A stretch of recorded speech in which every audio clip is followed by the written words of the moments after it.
আসসালামু আলাইকুম ওয়া রাহমাতুল্লাহি ওয়া বারাকাতুহু।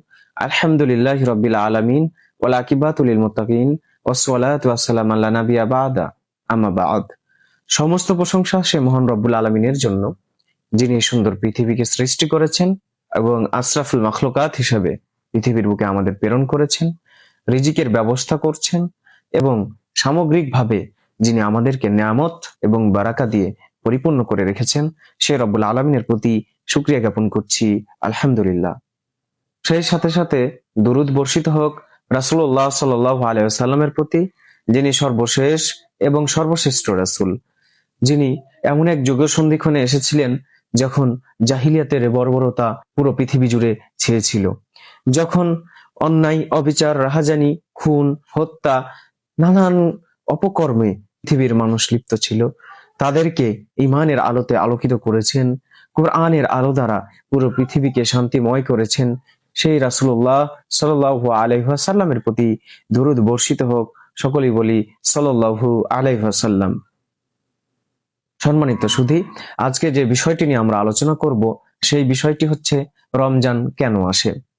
রমজান কি একটি মাত্র সাধারণ মাস হিসেবেই আসে, নাকি এর ভিতরে রয়েছে গুরুত্বপূর্ণ কিছু তাৎপর্য, যেগুলো বারাকা, রহমত, নিয়ামত, শৃঙ্খলা, আত্মসংযমের মতো গুরুত্বপূর্ণ আল্লাহ তাআলার কিছু নিয়ামত।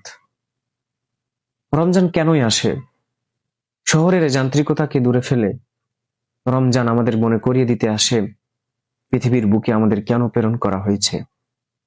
রমজান মনে করিয়ে দিতে আসে কেন রব আমাদেরকে সৃষ্টি করেছেন। পৃথিবীতে আসার সার্থকতা কি, রমজানটা মনে করিয়ে দেয়। রমজান মনে করিয়ে দেয় আমাদের একে অপরের প্রতি শৃঙ্খলা, নিয়মানুবর্তিতা এবং ভালোবাসার এক সুমহান নিদর্শন। আল্লাহ তাআলা পবিত্র কোরআনুল কারিমে আমাদের সৃষ্টির ব্যাপারে যেমন বলেছেন, মানুষকে সৃষ্টি করা হয়েছে ইবাদতের জন্য, সেই ইবাদত কি তা মনে করিয়ে দেয় রমজান।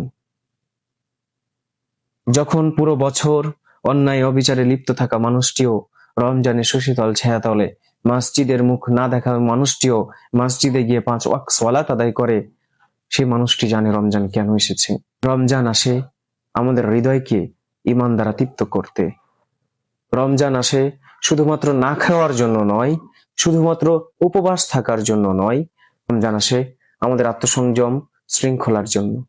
রমজান আসে ভ্রাতৃত্ববোধ বৃদ্ধির জন্য।